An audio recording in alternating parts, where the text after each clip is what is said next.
In this video, I'm going to show you exactly what it feels like to have sleep paralysis. For those who don't know, your body paralyzes itself every single night during the REM stage of sleep, so that you don't accidentally act out your dreams. However, when you wake up, there is always a small chance that your body will stay paralyzed, and you will be trapped in between reality and the dream world. This can happen to anyone, and many people are often afraid of the things that occur during sleep paralysis. Everyone's experience is slightly different, but I'm going to be showing you the most common things that happen to people who have sleep paralysis. If you've ever experienced this for yourself, definitely make sure to share your story down below in the comments so that other people can read about it. Anyways, let's get started. Our story starts at midnight. You just finished binge watching CoComelon Season 1 on Netflix, and as you put your head on a soft, comfortable pillow, you close your eyes, ready to be swallowed by the mysterious realm of sleep. You open your eyes and notice that you are lying flat on your back, your head turned slightly to the right. You panic when you can't move your neck. Using just your eyes, you look down at your right hand, which is partially covered by your blanket. You focus all your attention on your fingers, trying to make them move, but nothing happens. At this point, you start to become aware of exactly what is going on. You are experiencing sleep paralysis. This realization, however, will not wake you up or allow you to move. You are still very much paralyzed, but just by understanding that you are in sleep paralysis, you do feel slightly more in control. But you are also afraid because you know what will happen next.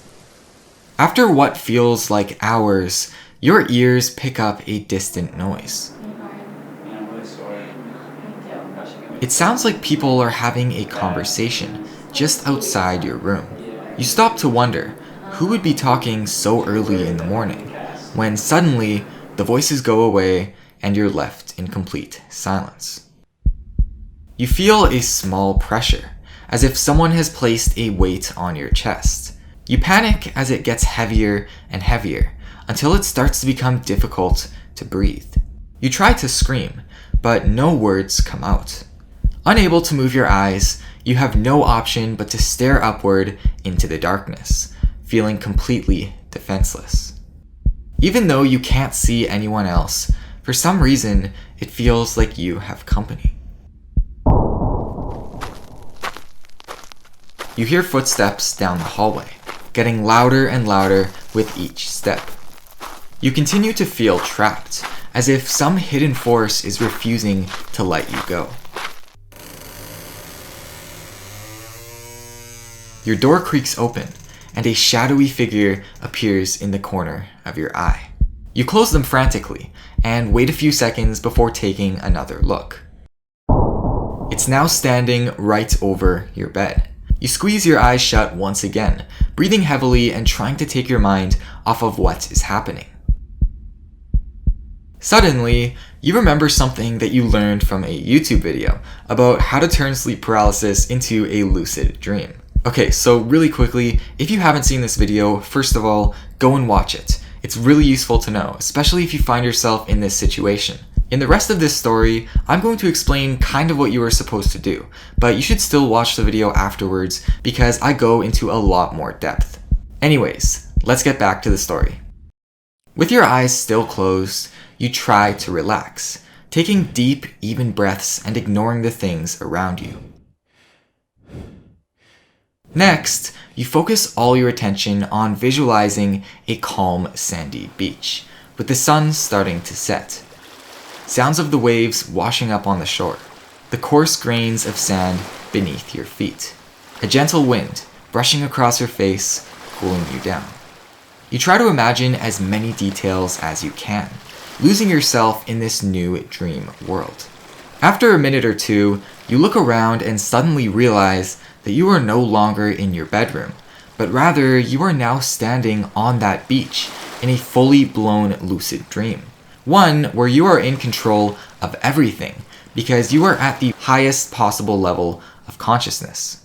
Now, for someone who doesn't know how to turn sleep paralysis into a lucid dream, you will likely be stuck in your room, unable to move, for what'll seem like a very long time, and you might start experiencing scarier things. This could last for several minutes, but eventually you will snap out of it.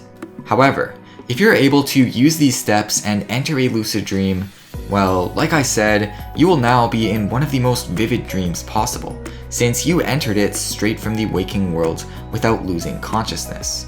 From here, you can pretty much hang out and do whatever you want, but like any dream, after a while you will inevitably wake up. When you wake up from the dream, or if you didn't enter a lucid dream from sleep paralysis, you will finally be able to move again. When you can, the first thing you should do is pull out your phone, head over to my channel and smash the like button on this video and hit subscribe. No, but for real, I had a lot of fun making this, and I really hope you enjoyed it. I know it's a different format, but I just wanted to try it out and I think it turned out pretty well. Something important to know is that sleep paralysis does not need to be scary. In fact, many lucid dreamers, including myself, purposely enter sleep paralysis because it's one of the best ways to enter a lucid dream directly. The only thing that determines what you see and feel in this state is your mind. So if you can stay calm, then everything will be okay. The things that I mentioned in this story is usually what happens to a complete beginner who doesn't really have a lot of experience with it. But as long as you remember to stay positive, then sleep paralysis will not be all that bad. If you are new to lucid dreaming and would like to get into it, I have tons of tutorials here on this channel, which go through the most popular lucid dreaming techniques for beginners. So if you're not already, I highly recommend you subscribe so that you don't miss any new videos. And as always, thanks for watching.